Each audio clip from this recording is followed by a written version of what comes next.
Hello everyone, my name is Immanuel. I'm from Cornell, and this is joint work with my colleague Paolo Papotti from Eurecom. And the work that I'm about to present is generally supported by Google and by the International Fact-Checking Network. Now, we have been recently looking at a class of claims that is, for instance, motivated by the following use case. Here you see the headquarters of the International Energy Agency, which is a large intergovernmental organization based in Paris whose mission is to serve the member countries with statistics about the energy sector. And typically those statistics are served in the form of large text reports. Here you see 2 pages from one of them. And those reports are packed with statistical claims about the energy sector. Here I have marked up some of them.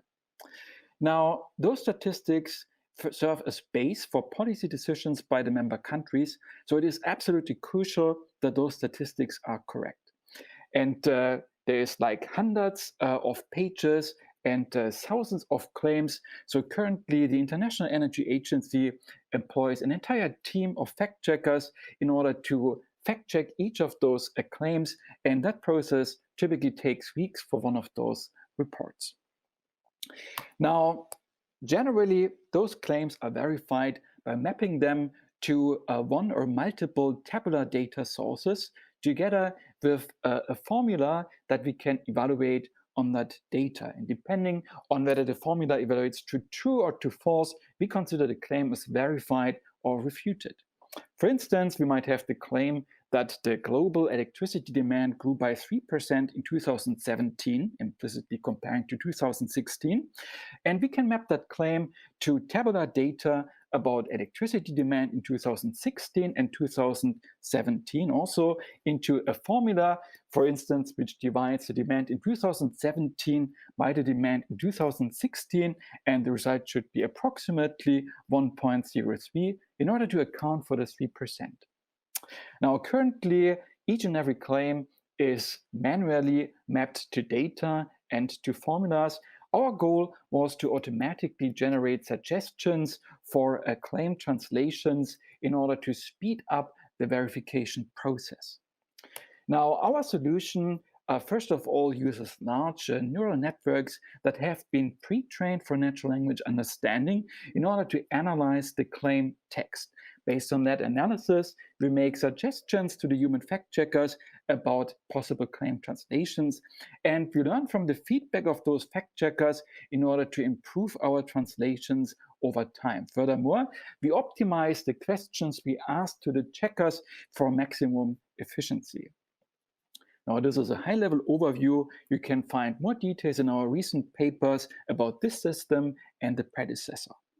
We performed a user study with checkers from the IEA, and we found that even a first prototype of our tool already speeds up verification by more than factor 2. And this is only one use case for the verification of statistical claims. My colleague Paolo will now introduce another one. Thanks, Immanuel. For our second use case, we didn't have to look far away, as in the last few months we have seen an explosion of claims to be checked in the context of the COVID-19 infodemic.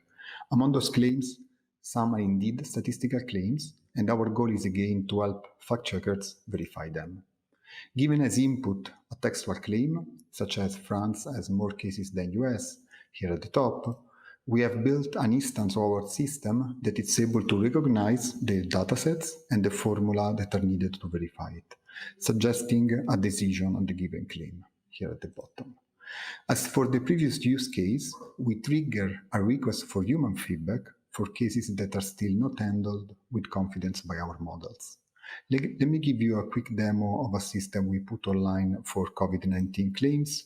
It is online at coronacheck.eurecom.fr, and you can see that we have an interface that is taking as input textual claims, such as there are 50 new cases in China. The system will verify these through a query automatically generated over the data. Since the claim is a bit ambiguous, it doesn't specify the time frame, we have 2 interpretations. As you can see that it says that is false because with the query that he has generated, he found that there are no 50 cases in China, but 25 for today.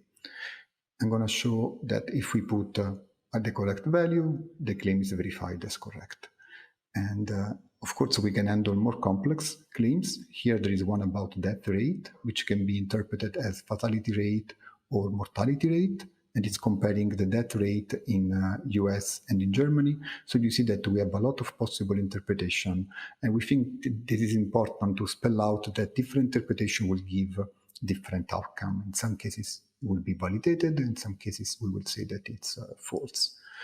Of course, our system does not support all cases. If I put some information that is not handled yet, such as a comparison with Europe, the system doesn't know the concept of Europe, and it asks for feedback to the user to define what is this set of countries. Okay, so this can be given as a new training data to our system.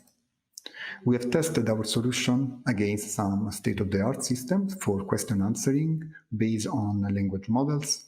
First, we have identified a subset of user-submitted claims from CoronaCheck that are indeed supported by these baselines. Those are mostly lookup.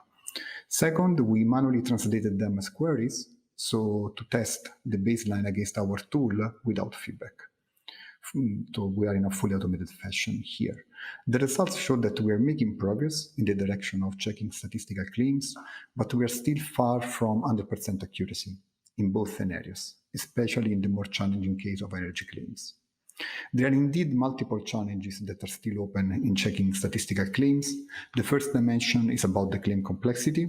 As we have seen in the demo, we're working on the text ambiguity dimension, but there is a lot of work to do to precisely capture real language. People tend to write in creative ways, such as in this tweet, where the system has to learn that epicenter implies a max function in the query.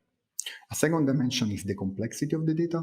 More data sets about flu data or number of beds available can always be added, but they are going to be heterogeneous, a different granularity, thus making the problem harder and the search space bigger. Finally, a third orthogonal challenge is to build tools that are easy to deploy so that fact-checkers can effectively test their benefit and eventually adopt them. Thank you for your attention.